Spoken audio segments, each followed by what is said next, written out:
Guys, welcome to Disclosure Network New York. My name is Nick Curto. I'm the director and the co-founder of our grassroots organization. We are now celebrating in November our 20th year of 2 meetings per month in Manhattan. Because of the pandemic, we're now doing Zoom meetings, and we're keeping to the original schedule of doing 2 Zoom meetings per month throughout the year. And that will also be happening in 2021. And I'm delighted to welcome everybody here today for our Zoom meeting. We have a wonderful, interesting featured guest talk today. And I want to immediately say, Robert White, a very warm welcome to you, sir. Thank you so much, Nick. I'm glad to be here. And you have an incredible story that you've been working on all of your life. And after a point during the talk, if it's okay with you, we'll open it up to a Q&A. So some of our members, if there is a question, they can answer it. Is that all right? Yeah, that's fine. That's perfect. Okay. Let me see. Let's start off then with you, Robert. Where were you born, and are you still in that area? Yeah, a little background on me. My name's Robert Earl White. I was born in New Jersey, southern New Jersey, in a small town called Lower Alloways Creek, not far from the Salem nuclear plant, which is a huge key player within this whole situation and what happened. And our house was located near the Lower Alloways Creek, which was a waterway that had a little single lane bridge, and it was marshland, a lot of foxtails, a small line of trees, and then my house, which my mother lived there along with my grandfather, and my aunt's house, who was right next door with my cousin, who was also there. So we lived out in the country. The closest store was about 20-25 minutes away, to give you some perspective on how this was set up. It was a farming area, not a lot of buildup because of the nuclear plant. You know, it was pretty much a dead area. And this happened in 1991, April 21st at 10:18 p.m. My aunt, who lived next door, went to use the bathroom, and her bathroom and bedroom was on the second story of her house. As she went to the bathroom, she looked out the back window, and she saw something hovering there about a telephone pole high above the tree line near where the bridge was, just hovering there, making no sound.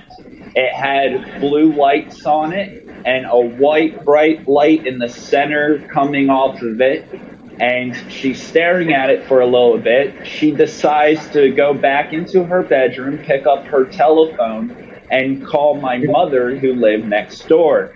She proceeded to call my mom. My mom at the time was watching a baseball game with 2 of her girlfriends, and I was upstairs in my bedroom. So my mother hears the phone ringing in the back of our house where the kitchen was, and we had windows looking in the same direction. My mother picks up the phone, and she says, hello. And my aunt next door says, Beth Ann, look out the back window. There's something hovering there. So my mother goes to the back window, and she's witnessing the same thing, 3 blue lights with a white bright light coming from the middle of it. And as she's watching this, her friends come from the couch to also see what was going on. So they're watching this, and as this thing is just hovering there, completely silent, and to keep in mind, it was raining that night. The cloud coverage was 1,100 feet at the time of this incident. So it was a raining night, and this was going on. And as they're watching this on the phone with each other, they notice sparks, red and orange sparks, start shooting out of whatever this craft was. And as that was happening, it was followed by a super bright white flash. And this thing like exploded and shot right to the ground instantly. So in a panic, my mother says, oh my God. She hangs up the phone. She calls 911 and she reports to the police that some sort of aircraft just exploded and crashed behind our house. Wow. Yes. So that was that. And there are many other things that occurred after my mother made this phone call. And it's important to put out there that during this whole event, my family did not leave the house. We stayed there throughout the whole entire night. It happened at 10:18 at night. By time authorities came out and the other events took place, you're talking about 11 o'clock to 12 o'clock at night. My mother was on the phone with search and rescue helicopters till about 3 in the morning. So there was 4 different search and helicopter rescue squads on this. And what proceeded to happen after my mother made the phone call to Robert, the authorities. I'm sorry, I've got to hold on a second. Would somebody please mute, because we're getting background like a television or a radio is on in the background.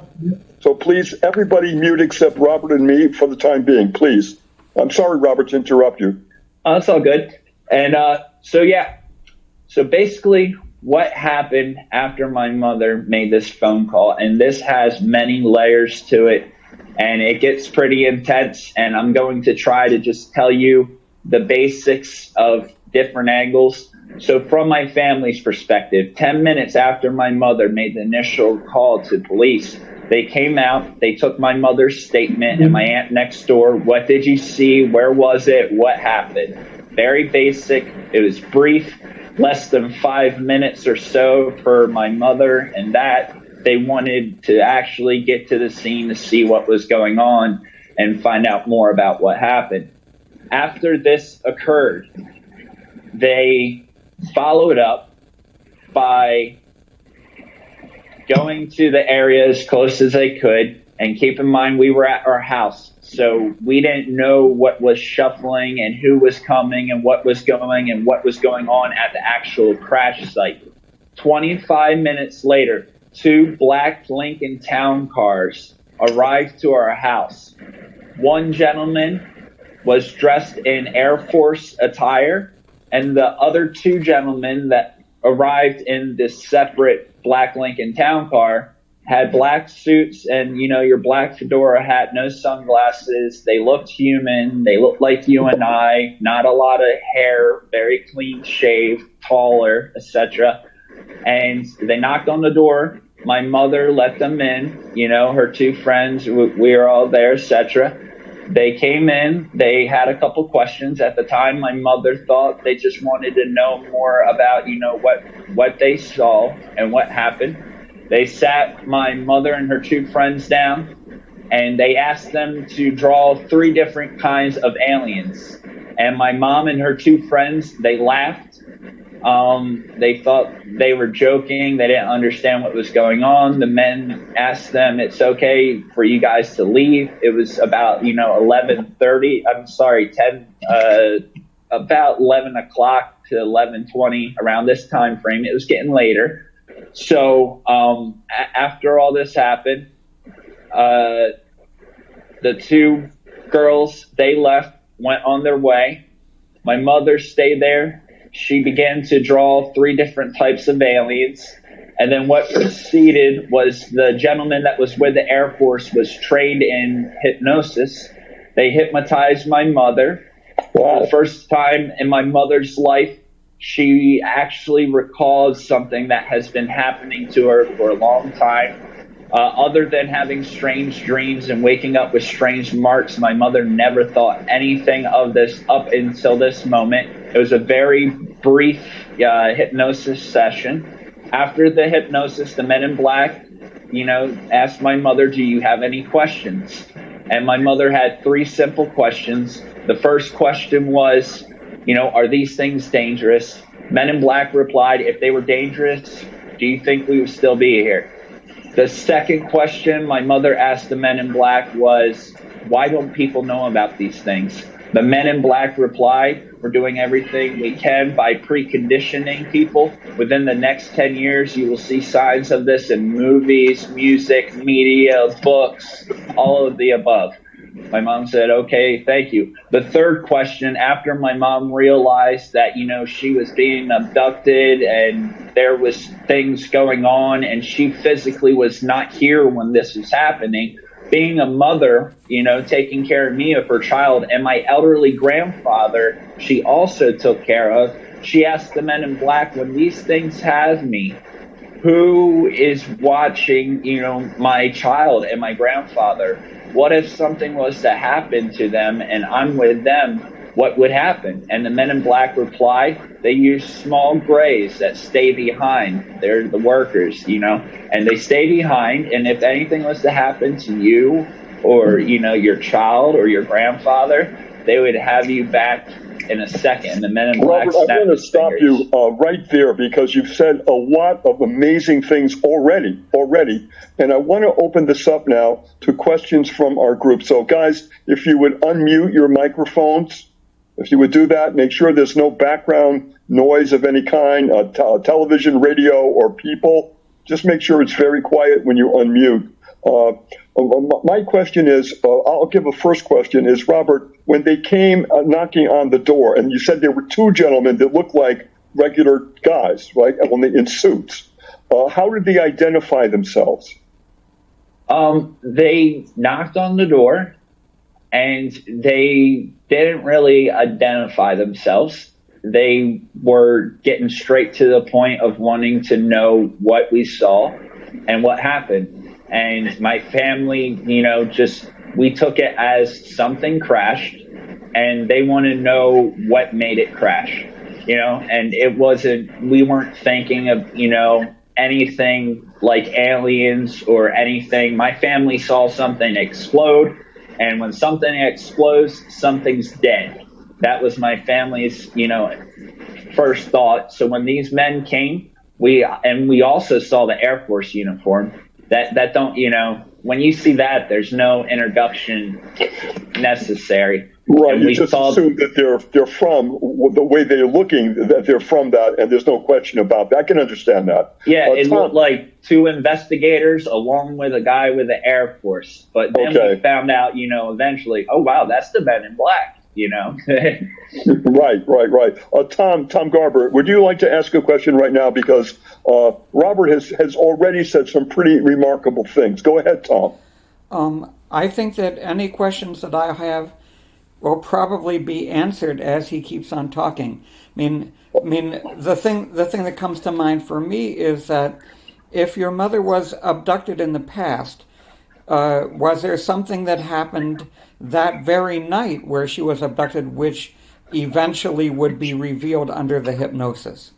But I'm sure that you're going to explain all that, so go right ahead. Okay, so Robert, you want to hold off on that answer until? Yeah, I'll get more into it, but you're just a little shot at this. This event was happening her whole life. Oh. And the following day when MUFON came and did their reporting, my mother told them about the strange dreams she was having a night prior to this crash happening, and it's wild. And I'll get to it. That's interesting. That screen memories. I want to go into that a little bit. Jim, do you have anything right now you want to ask? Jim? Not really. Oh, how old were you when this happened? Oh, I was 3.5 years old, almost 4 years old, and yes, very young. Very traumatizing. A lot of people say, how can you remember things at that age? There's a lot of people that remember big events happening. I always explain to people, if you met the president, it's something you remember. If it's something big enough, it goes through. And I actually have some memories a little earlier than that, but because it was so traumatizing, it's really one of the first big memories I have. And my family talked about it constantly, so it was hard to get away from. Did you ever do any type of hypnosis, regression, or anything, or no? Just from what your family was telling you? I did not. My mother did. MUFON came at a later time, and they did it again. And eventually, my mother just, there was so much media and publicity, and throughout this whole thing, my family remained anonymous. Throughout the whole thing, we did not contact MUFON. MUFON found us. That's important. And they went ahead and did someone recorded my mother's hypnotherapy session. I've been working with MUFON trying to find, information and more on this case, and trying to find actual proof. And yeah, I've never done it. I don't really feel the need. I know what happened. I know what's going on. I'm in contact with things. I'm still trying to understand myself. I've had my own experiences, but I don't think I need that. And it would be interesting, and I completely think it's important for people that have this. If you really want to know what's going on, it's the way to go. Regression therapy. Well, thank you, Jim, for your question there. Let's go on to Anthony. Anthony, would you like to ask a question right now? Well, the 2 points that I had a question on so far, and you'll probably get to it. Did they question the aunt who originally called? And Anthony, come closer to your screen because we could hear you better. Did they question the aunt, and did they get to the crash site? Was there anything left? But I'm sure you'll get to that. MUFON or who are you talking about? The investigators? Right. Well, we're in the middle of the story, so I don't know. I don't know what to ask yet. Okay. I'll get there. Okay. All right. Hal, welcome. I see that you just came in. Welcome. And also the other people here, you are in a blank screen, so I can't see if you have a question because I can't see you raising your hand. Is anybody who was on a blank screen, do you want to ask a quick question before we go on? Thank you for the welcome, but I've been here since the beginning. Okay, all right. Oh, really? Okay. All right. Robert, please then, if you will continue. All right. So picking back up, the Men in Black, they just answered my mom's 3 questions. She said, okay, thank you. The Men in Black said, okay, now tomorrow there are going to be news stations coming here, newspaper, multiple media outlet, UFO researchers, etc.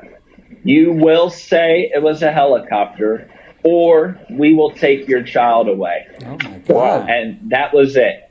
And after my mom, her questions, think about my mother's questions, good motherly questions, they played everything my mother revealed through hypnosis, everything she was revealing by the questions she was asking. They turned around. My mother was 22 years old, and I did not have a dad. She was single. In the MUFON article, they say she was married because they were trying to keep the reputation of these, people. And it was a different time back then. It was 1991. Internet didn't exist, cell phone, none of that.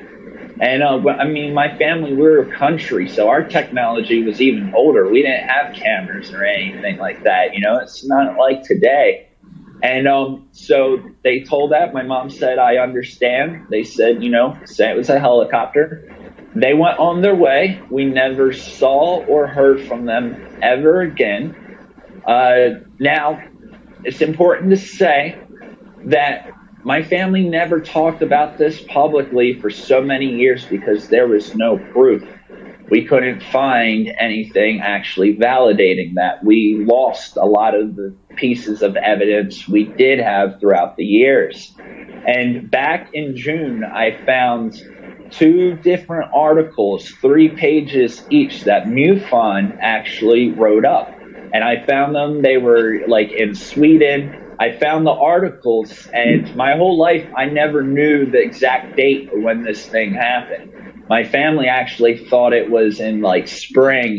We were all mixed. We thought it was in the fall, October, November, but it actually happened in April. And so I never had the proof, and I found these articles. And when I did, I knew it was the time. I had to do something, and the story I've been going. But there are many different layers. And after me releasing this, I had other people in the area come forward, giving me additional information and different point of views of what was happening. Like I said, my family was at the house. But now I'm going to tell you what happened after the Men in Black left the house.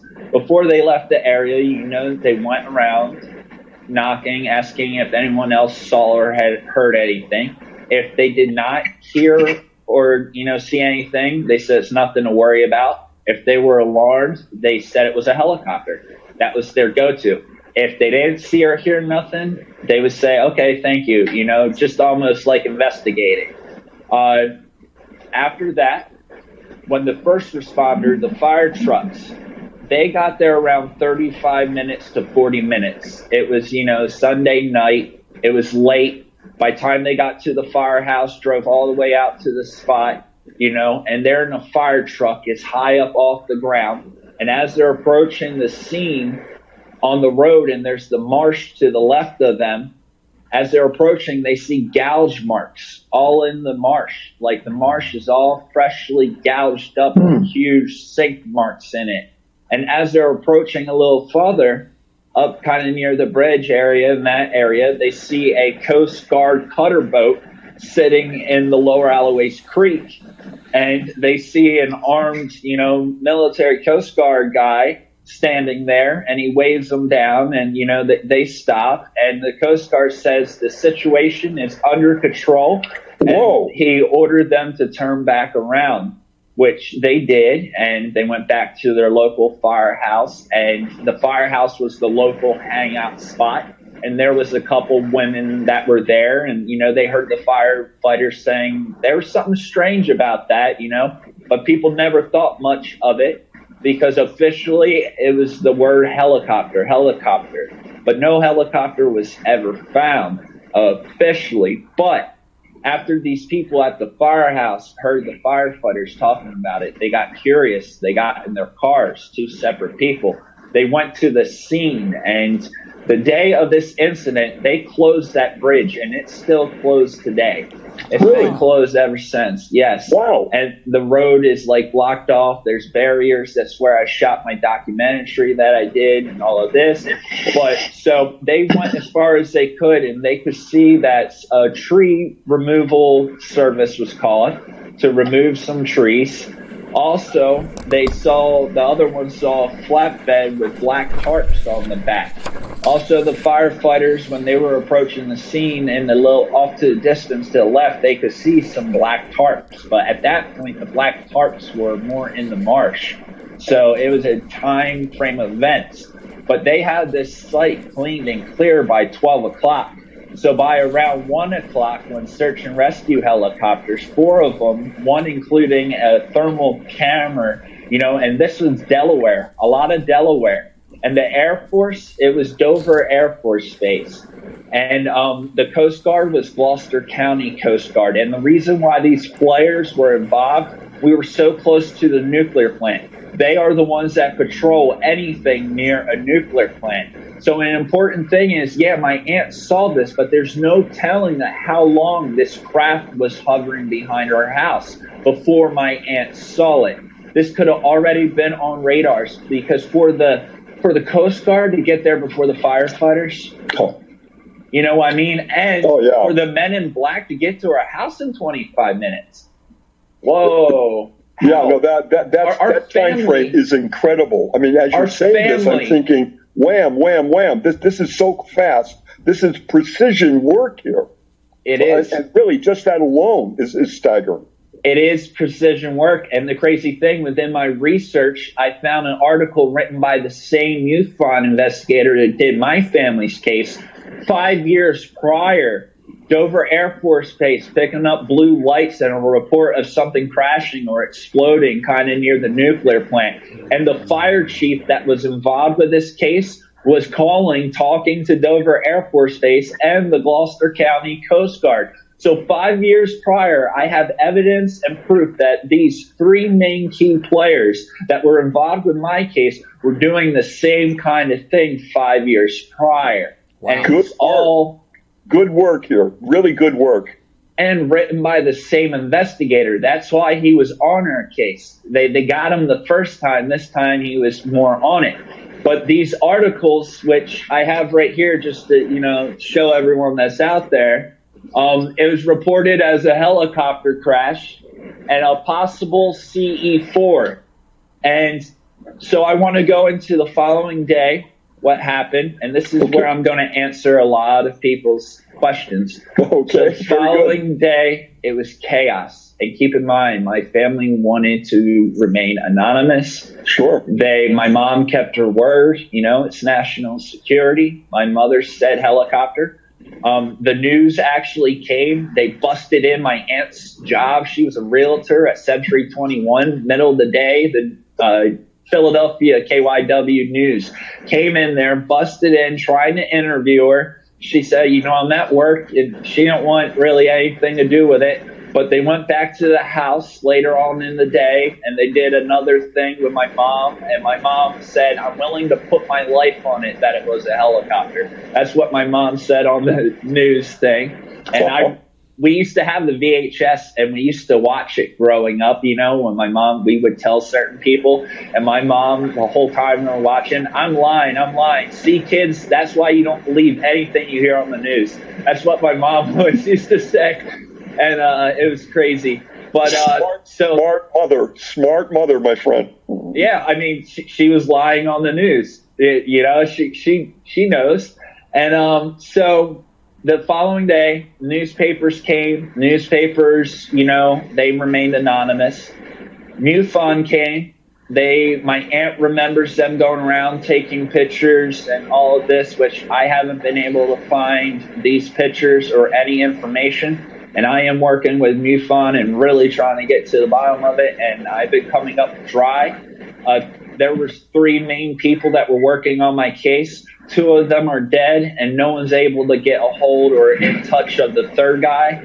And so it's been an investigation. But in the articles, they talked about everything. They called all the military bases, and they had handwritten transcripts of each conversation, all the bases but Dover Air Force Base. They had McGuire, Fort Dix, they had the FAA, the Flight Administration, local airports. No one had anything flying around that place, no one.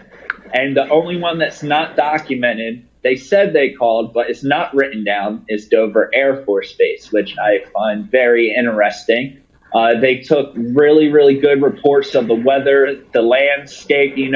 They were saying that if something went down in this area, it would be super easy to find. And they're saying everyone's saying it's a helicopter, but there's no helicopter, and there was some sort of retrieval. But in the articles, they made it very speculative to protect my family's identity.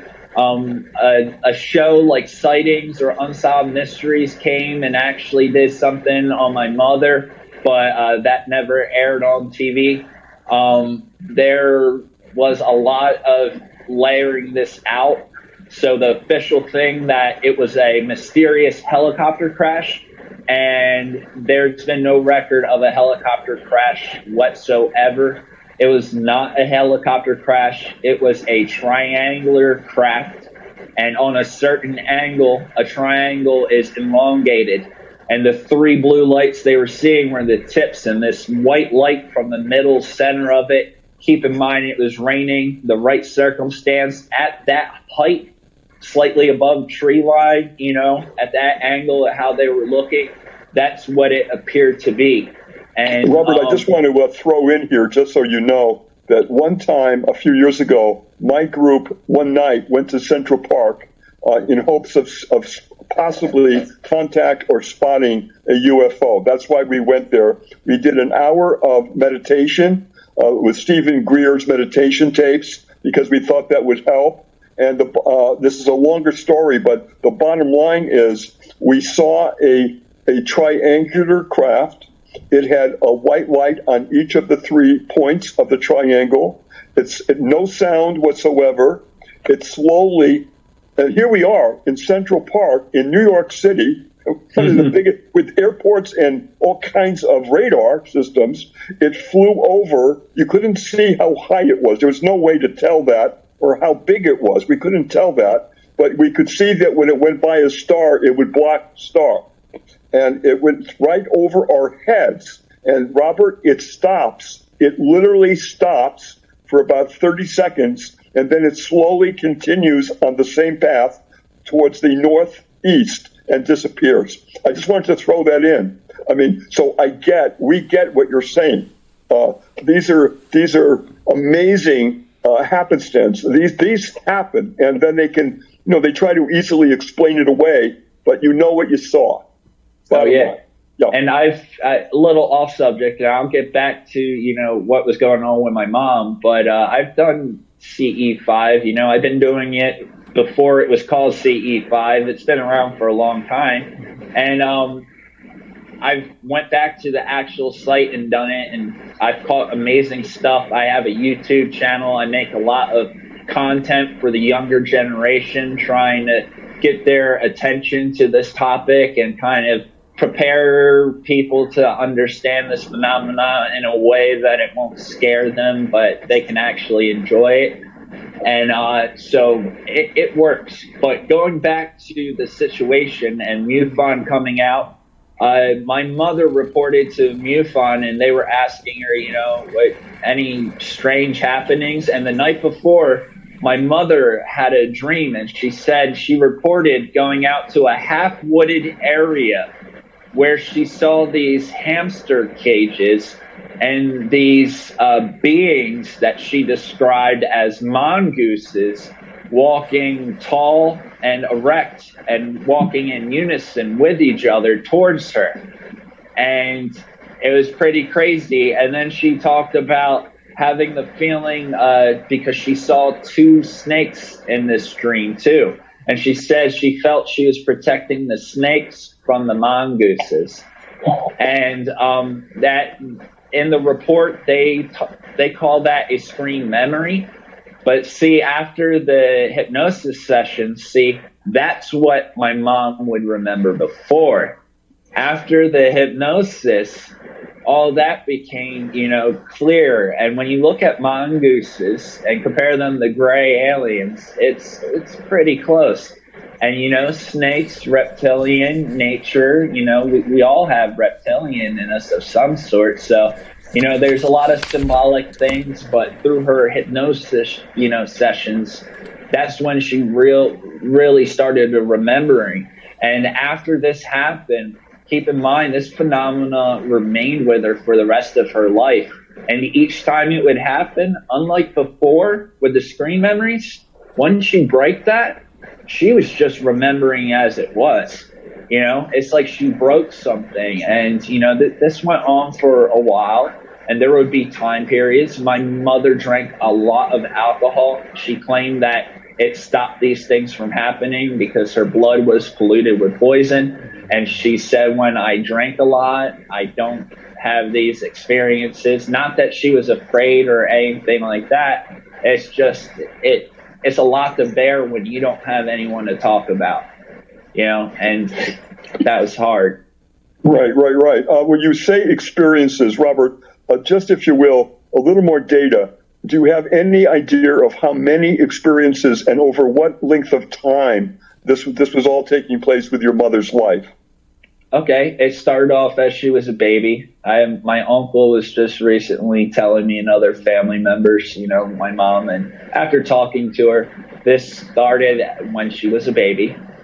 It continued. As a child, she would wake up with weird incision and scar marks, like they looked like healed up scars on her arm. When MUFON came, they actually asked her the second time, they asked her, do you have any marks on you, or a little mark on an arm that a lot of abductees have, And my mom had the scar, and they made mention. It was ironic that her grandmother, my great grandmother, had the same scar on the same spot, and they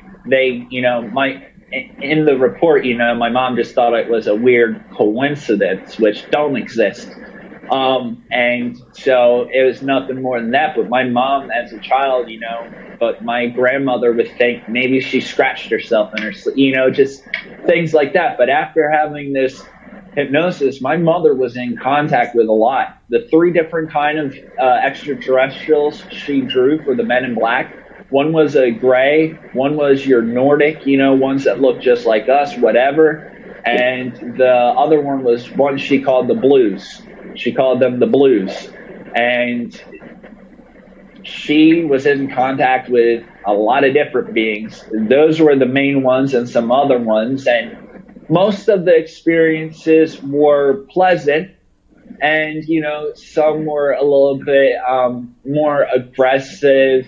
And, the things that were going on within her abduction, it was deep. And, there's a lot of emotions behind it. And strong emotions. She was never afraid. She always said, I was never afraid. And my mom was never really afraid of anything, but just the emotion from these encounters, and especially the one involving her children, because she was a part of this hybrid program, and they would take my mother's eggs, and put eggs and embryos in her, then take them out. And they, as a cause of this, my mother has severe bleeding her whole life, almost to a constant menstrual cycle. My mother had a lot of health issues her whole entire life. Her lung dropped when she was 24 years old. A lot of, woman part problems, a lot of things like this, and a lot of women that go through this. And I've talked to a lot of them. They all have the same issues, a lot of UTIs, a lot of cervical problems. It's just part of, the side effects. And, in later years, my mother actually got to see her children. Some of them looked normal. Some of them looked like a perfect mix of gray and, human. And others were like really deformed, like imagine like Sloth from the Goonies. Very, very deformed, but my mom loved them all, and she would beg them, can I have my children? Can I have my children? And they would say no, and they were interacting with each other. And, so that was a pleasant but not pleasant experience, like it was pleasant seeing her children, but not being able to, they were communicating telepathically, but other than that, she couldn't be with them. After the abduction, it was done, To have the strong feeling that you are the mother and not being able to hold or to have your child with you, no matter what they might have looked like.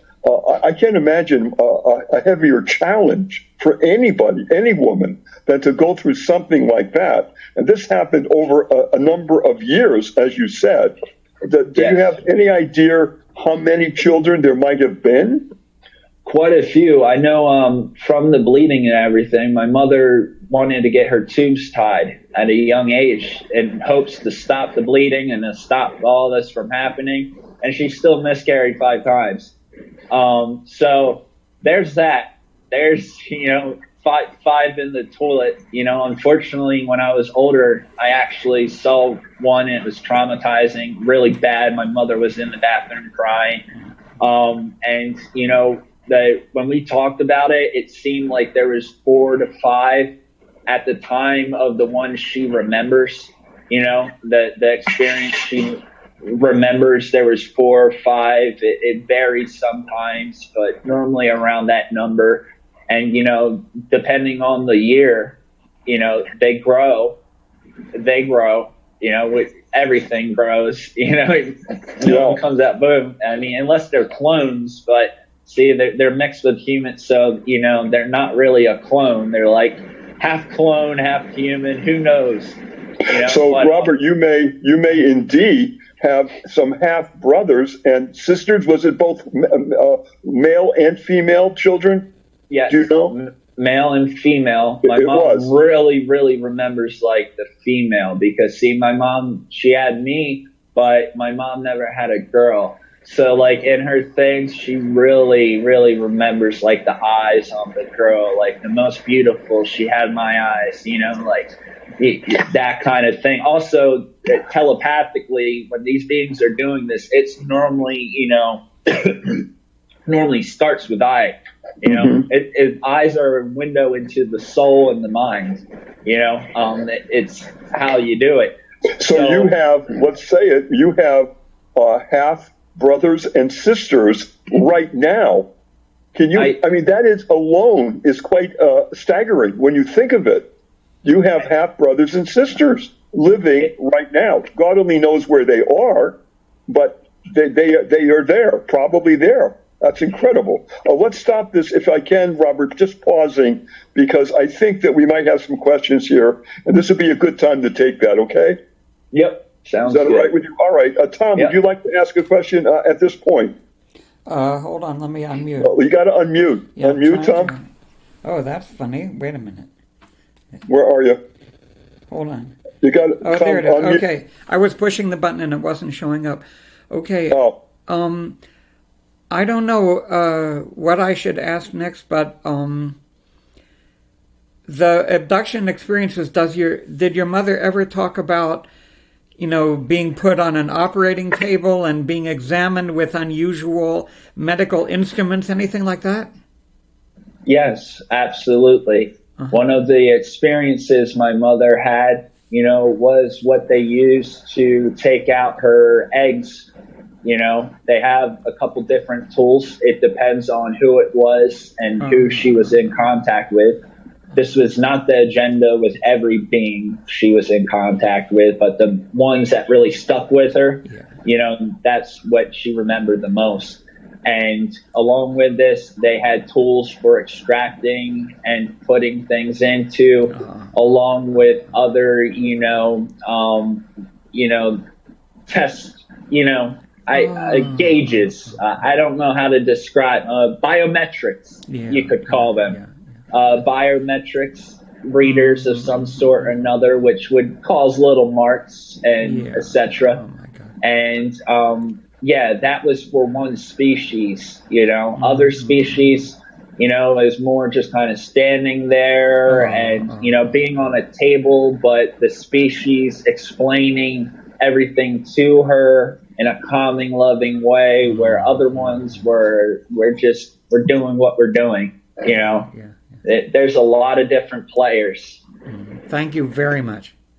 Okay, thanks, Tom, for your question. Hal, what's your question? Have you personally had any interaction with any of these aliens? Yes. I've been in contact with things. I think mentally I'm in sync with them. But I did have an encounter in 2012 in my living room where I saw this ball of light. It was a living entity ball of light thing. Can't describe it. As I said in the beginning of this interview, I said my family did not know the date of when this happened. And it turned out just in June, I found out the crash happened April 21st, 1991. Well, April 21st, 2012, exactly 21 years to the date was when I saw this ball of light, because when I saw this, it actually gave me this mathematical equation that I wrote down along with some other stuff I don't want to get really into. I don't talk about it. I don't show anyone. But I took some pictures of some of the math problems on the side, and I posted it years ago, and it was the exact same date.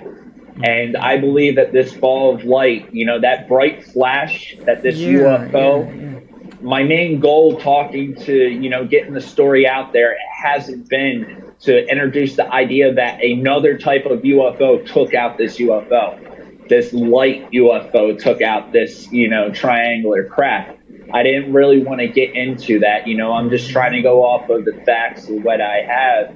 But I believe that when I saw this ball of light and it happening, on the anniversary of the date I didn't know. And after that happened, I started really remembering a lot of things. And a lot of the questions you guys are asking, I started asking them. I had this flash of memories along with so many other things. And it was real personal. And I see UFOs constantly.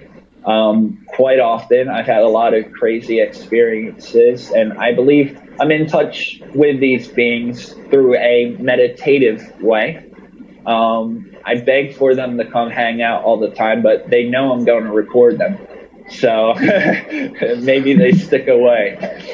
Thank you for your question, Hal. Jim, do you have any question for you? I do. Thank you. This is fascinating. Question I have is, so that initial first crash, craft that crashed, were they the same aliens that were in contact with your mother? They were. I believe they were a species known as the tall whites. The experiences of the more traumatizing ones, and this hybrid and other programs they got going on, they kind of just do whatever they want. And they're a very old species of gray extraterrestrial, and they have a lighter complexion. That's why they call them tall whites. But they are known to have triangular crafts that are very close to the descriptions of what my family was, and they are more negative. And I believe, something was protecting my family. So whatever it was that was protecting your family may or may not have caused that craft to crash. Yes. You think? I have to, because to have all that technology to just explode behind my house, right? Like it don't add up. Things don't just go down. Not with star technology. It don't just go down. Right. And, Thank you, Tim. Yep. For your question. Anthony, do you have a question at this point? You got to unmute. And I just got rid of my video. Sorry about that. You just lost your video. There you go. Anthony, hi. The hybrid stuff that you're mentioning, there's a book, Sherry Wilde wrote, The Forgotten Promise. I don't know if you've heard of it. I've heard of her. Yeah, I've seen a couple little things, people talking about her. Yeah, a lot of the egg experiences, and I think the aliens there also let her meet some of the children that she had. Has your mom written a book, or have you written about her hypnosis experiences? That's what I'm in the process. Great question. So a little back of what I'm doing. So I found these articles in June, and I finally had the proof.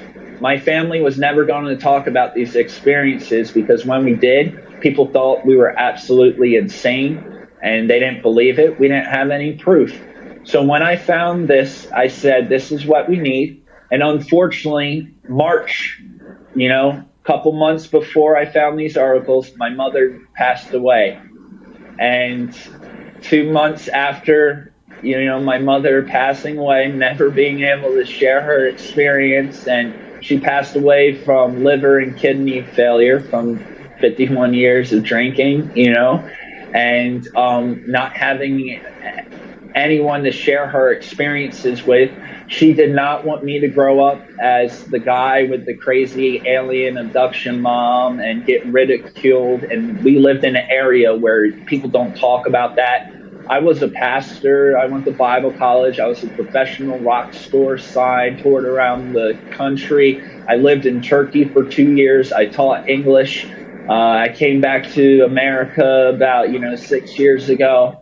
And I've done a lot of different things. And this topic, there was no space. And I learned at a young age, being at like a campfire, my mom would bring it up and people laughing at her running off and crying.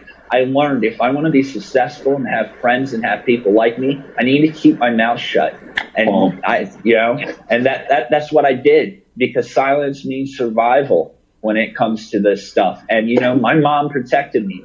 She protected me. She kept me cut off from all of it, so I wouldn't be persecuted as that, and I could have a normal life, and that's exactly what happened. And it kills me that I found this information, and I'm looking for the tapes of my mother's hypnosis. Right now, it's just going off of things she's told me, and others that have told me things she said. And we talked about it a lot. And there were so many different encounters with different beings. And the little gray aliens, they work with everybody, it turns out to be. They're with everyone, every side, good, bad. They're like the Rubas, they're the iRobot of space, It's crazy. Robert, how old was your mom when she passed? She was 51 years old. 51. So she was very young. That's Yes. a young age. I'm 33 years old. So Wow, she for those years she went through so much. It's an absolutely incredible what she went through. Jeffrey, I saw your hand up. Would you Yes. like to unmute and ask a question, please? Yes, thank you. And thanks, Robert. Just want to find out if if any special, unusual knowledge was shared by the extraterrestrials to yourself, your family, your mother, about life, the universe, and everything. yes, absolutely. Great question. My mother had a lot of different experiences, and I believe my mother constantly tried to teach me these things in her own ways and her own interpretations of them. One thing my mother was always very fond on, she always told me, honey, you have no right to tell anyone they're wrong about anything because no one knows anything. And never doubt someone or tell someone they're wrong in what they believe. That was a big one. A big one. Others, honey, your day will come when you're 33 years old. Everything will make sense, which she said this my whole entire life. And, it's almost like she knew she wasn't going to be here. And I lost her. And I released part 3 of my documentary on my birthday when I turned 33 years old, talking about all of this. And it's like she knew that someday the time would come when I would get this story out and, people would know. All the breadcrumbs are there. It just took me putting it together. And just recently, I've been talking to my dad, and talking to him, that was with my mother, not my actual dad, but, her husband. And we were talking, and he's like, there's things your mom made me promise her that I will never tell you. And I've talked to my, dad about so many different things. I mean, off the wall things that you guys can't even imagine. And he's like, yeah. But what haven't I said that my mom knew? My mom was always about protecting me. So she shared these knowledge, and what's going on and, understanding, there's no good or evil. It don't exist. There's no time. There's no death. Death don't exist. Things like this, and just those simple wisdoms. And be kind. My mom had love and compassion out of this world. My family was dirt poor. We had nothing because my mom gave it to anyone asking for help, even if they were a druggie, an alcoholic, my mom gave so much to the world. It left nothing for us. And that's how we lived. And that was the number one thing I learned. Always do for others. Always put others, because, we're all connected. And that was the biggest universal truth, light and love. It comes to mind that your mom was spiritual. What did you or your mom subscribe to any particular religion or spiritual teachings? No, my mom, I was raised to stay away from the church. My mom kind of mysteriously got pregnant with me when she was about 18 years old, and the church kicked her out, and I was raised to stay away from churches. And, I was once again taught no one's wrong, have an open mind, just keep an open mind. Every religion, every thought, every idea has truth in it. Learn to tell the difference, and look for the light in everything. Everything has light within it, even darkness. Your mom was one smart lady. She was amazingly smart and gifted. Absolutely.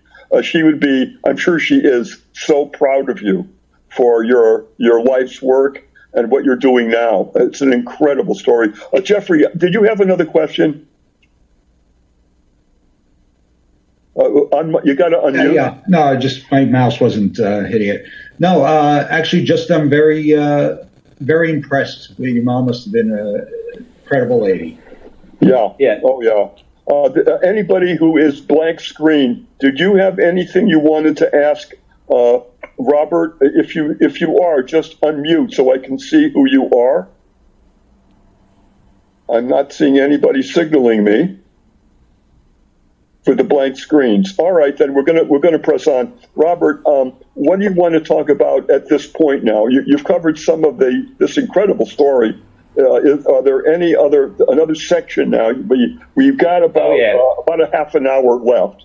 Okay. Yeah, I can sum things up a little bit and, touch off some. There was a lot of good questions. And there's so many more layers and so many other witnesses. When this happened, there was reports of people in their cars that also witnessed this. All the bases were called. Everything was covered up extremely well. My family remained anonymous. Shortly after, my aunt said there was so much publicity and her phone was ringing off the wall. She didn't want anything to do with it. My aunt's still alive, but she wants to remain anonymous. But the great thing, if you find her and ask her, she tells you, we saw something explode and crash. Like, it's as clear as day, but she's a very big, churchgoer, soft-spoken, quiet, and, going back to the religious factor, I was a pastor. I ended up, when I was 16, 17 years old, I got involved with the church. And then after doing that, I ended up going to the Middle East, and I learned ancient Islam and mystic Islam and all that, and just learned, about Mesopotamia and the Anunnaki. I was living there. I was right in the center of history that Americans can't comprehend, and you want to talk about awakening and some of the opportunities I've had, and at the base of everything I've always done, it's always about helping others. And after I released my 3-part documentary on YouTube, which my channel is Robert Earl White at the Order of Light. So if you type Robert Earl White, Order of Light, it's on there. I make a lot of content for the younger generation talking about UFOs and stuff, but I make them short, cool, quick, fast, just to get people thinking and talking about this subject. But the documentary did very well, and I had an influx of people that have had experiences they've never shared with anyone. And after seeing the courage that I had to come out and talk about this, they got in contact with me. And it's truly remarkable when you start hearing these stories. And I see the similarities between my mom's story, their story, and the person that's just messaging me. Almost like the same markings, same spots, the same dream, but slightly distorted. Each one, people remember this happening. They remember it the way they see it, but the happening is still happening. You know what I mean? And so I went on a mission to just help people and be, a voice to get out there and let people know, hey, this is happening. Because I was just about 4 years old. I had awful nightmares. My family took away some of the alien comics I had from the alien movies. I had all the toys. They used to come with a little comic. They took them away, and my grandfather used to yell at the family. When I was young, they would be talking about aliens and the crash and abduction and all this. And my grandfather would say, stop talking about it. You're scaring the youngin'. You're scaring the youngin'. Yelling at my grandmom and my mom. And, she was talking about it. And it was a lot to comprehend because I was living in a world where when it came on TV, it told me it was science fiction. Although I had two men in black suits telling us that, no, these are the signs. So as a child that can't understand manipulation and preconditioning, I paid very close attention anytime the word UFO, alien, extraterrestrial. As a child, I watched it like a hawk because I knew it was coming. I had a one-up. I kept my mouth shut. I listened, and I paid attention. And one of the reasons I got dragged into the church and stuff was because when I read the Bible, I'm like, this thing is filled with UFOs and aliens.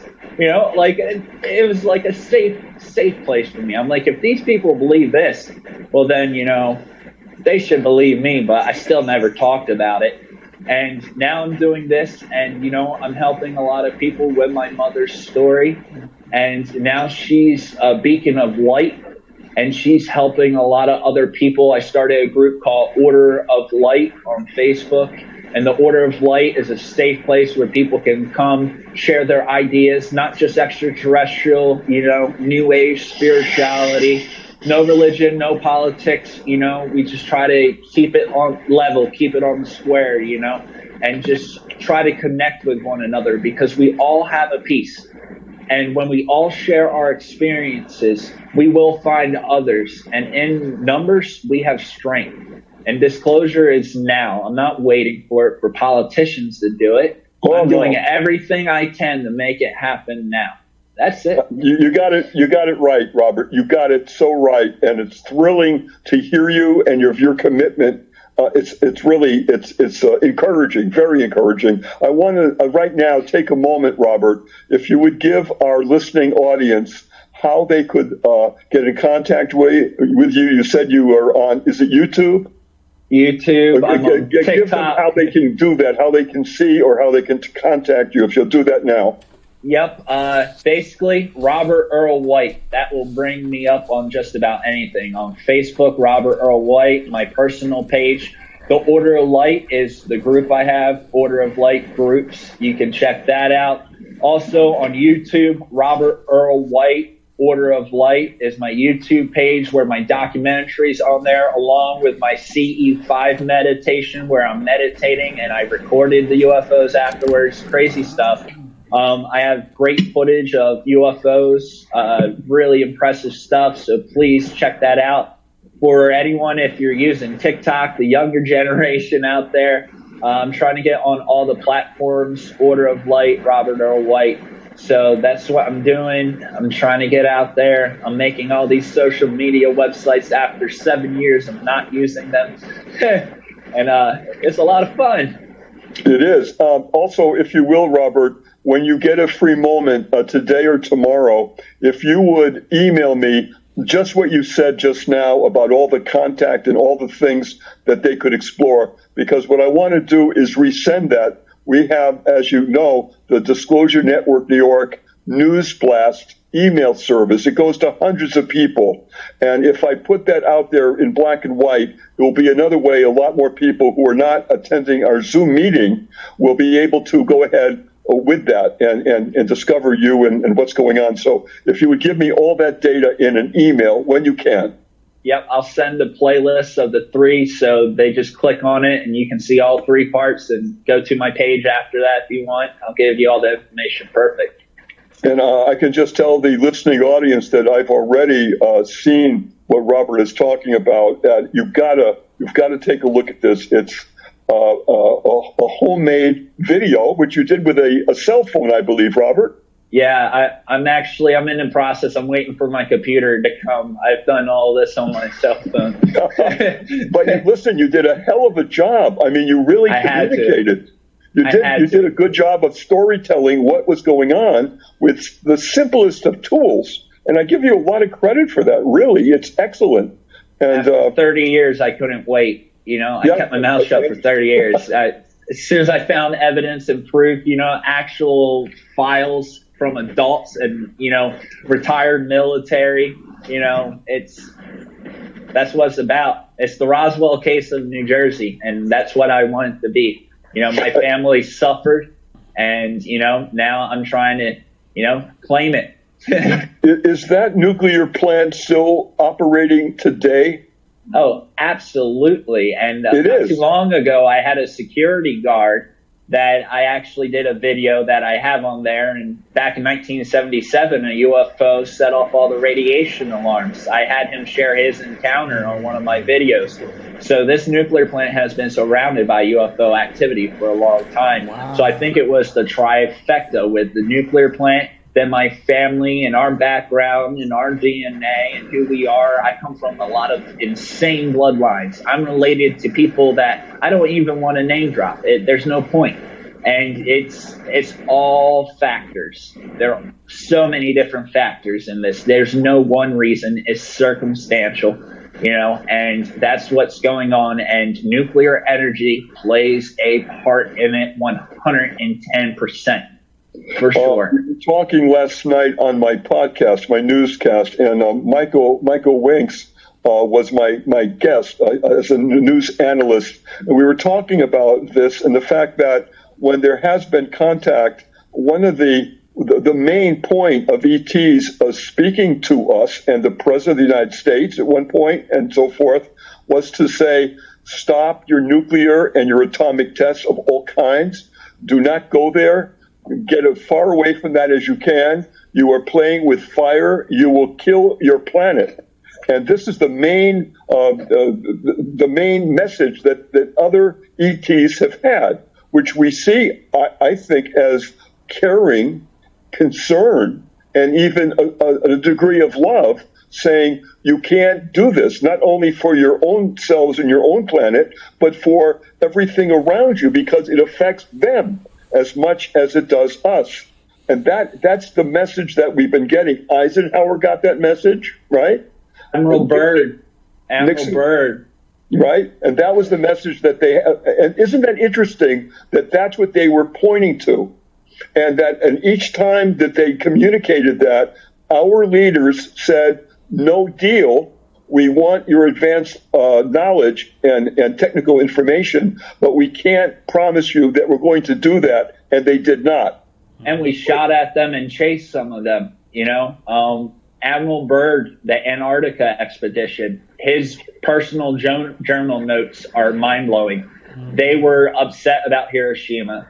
They tried to talk it out. It wasn't happening because you know what? We don't just affect us. Everything is connected. As above, so below. We're not the only players, and we all got to work together. Boy, that is a true message if I ever heard one, and it's just so interesting. And the fact that the public, not only the United States but the world public, doesn't really know these very important things. This whole subject is the elephant in the room because of all the news stories. This is the most important by far. The ramifications of talking to people from other planets and other realms. It doesn't get more important than that. It supersedes everything else. Every news story that's ever been is minor compared to this subject. Yeah, and it's a lot of preconditioning too, like we were talking about. We are being taught it, but we're being told it's science fiction. Just watch a good science fiction movie. It's filled with about 90% truth.